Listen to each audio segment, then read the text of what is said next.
Hi, I'm Jack with QuickStock Films, and this is episode 2 of 10 of my film tool series about the small things that make film and video making easier and faster. This time I will show you this amazing little slider, but the slider part is only half the story.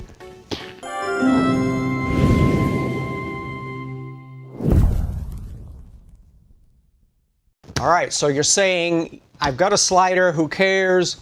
Everybody uses sliders, this is old news. Well, yes, sliders have been around a while, they do amazing things, but I've learned a little trick that I don't think a lot of people even know about. Now, this is the Konova K2 slider. This is the smallest one they offer. It's really tiny and compact, and the first part of this story is that because I travel so much, everything has to be 22 inches or less. So, although I have the big brother of this slider, this is the one that goes with me on the road all the time. Now, of course, it's an amazing slider.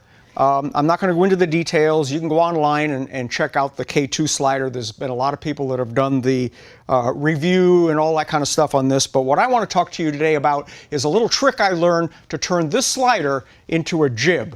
And if you watched the earlier episode where we talked about these, the Manfrotto camera plates, this has a whole lot to do with that. So if you haven't seen that episode, go back and watch that one first, and then come back and watch this one. All right, the cool thing about these Manfrotto plates is you can put them on things which allow you to do some really weird stuff. So if you notice, on the end, I've got another Manfrotto plate. I've got one on the bottom that actually, hold on, I'll show you.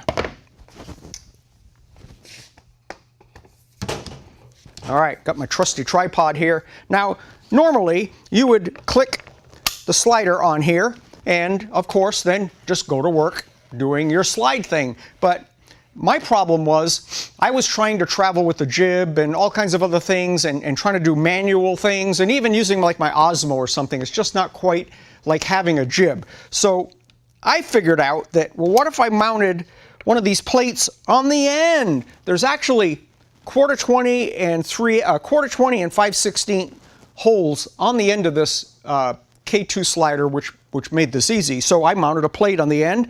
Now I can snap this on here, and frickin' ta-da, I now have a JIB. Now the secret to this is, now this is just, I've got just a little Manfrotto, I think it's a 3130 tripod head that just lives on this slider. I don't bother taking my tripod heads off. This was really cheap. It's really lightweight, and it's got enough drag in it to give me the cool shot if I'm careful with it. So what I did is I figured out that, well, in order to turn this into a JIB, I just have to tip the head up on the little tripod head.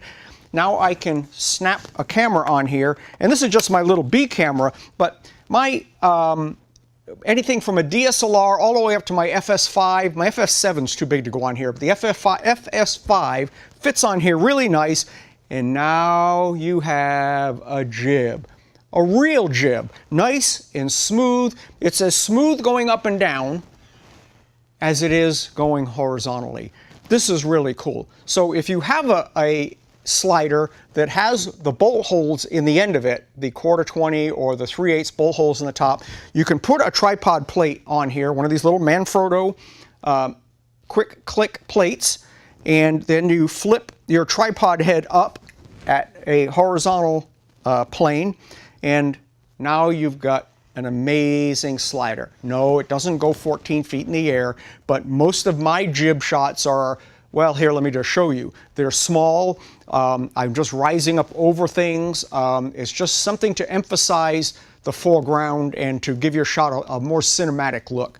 This is a really, really cool trick. I haven't seen anyone online showing this type of method to make a JIB. I've seen other guys mount them on the tripod and then tip the tripod head up on end and move it. But this gives you the full length. This is a 24-inch slider. This gives me a full 24-inch slide on my slider. Okay, so this works really good if you're going to mount it on a tripod, and then you get the tripod to the height you want to get your little JIB shot. But what if you need to get like really, really low to the ground? I mean like right on the ground. Well, that's where my board comes in. On that previous episode where I talked about these little Manfrotto plates, I alluded to this board. And what I use this board for, well, actually use this board for a lot of things. If I'm going to work on a camera or something like that, I can mount the camera on the bench and it's not going to wiggle around, and I can put this places and don't worry about the camera tipping over. And then when we go on location, I actually clamp this to my cart,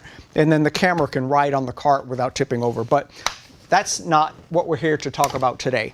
What we're here to talk about today is the fact that if I need to get right down to the ground, I mean, I want the camera like just right on the ground, I can use this board and set it on the ground, stick the camera on here, and now I have a really low to the ground. I can come up out of the grass and reveal things using my board slider. This whole thing is all about little simple tricks. Use your head. There's a lot of things that you can come up with without me helping you to make your job easier. If you like this video, please, of course, subscribe, but more importantly, leave me some comments. I really want to know what you think about this method. Had you already thought it up? Am I nuts? I answer all my comments if they're sincere comments, and we certainly appreciate your time. Thanks for tuning in. Stay tuned.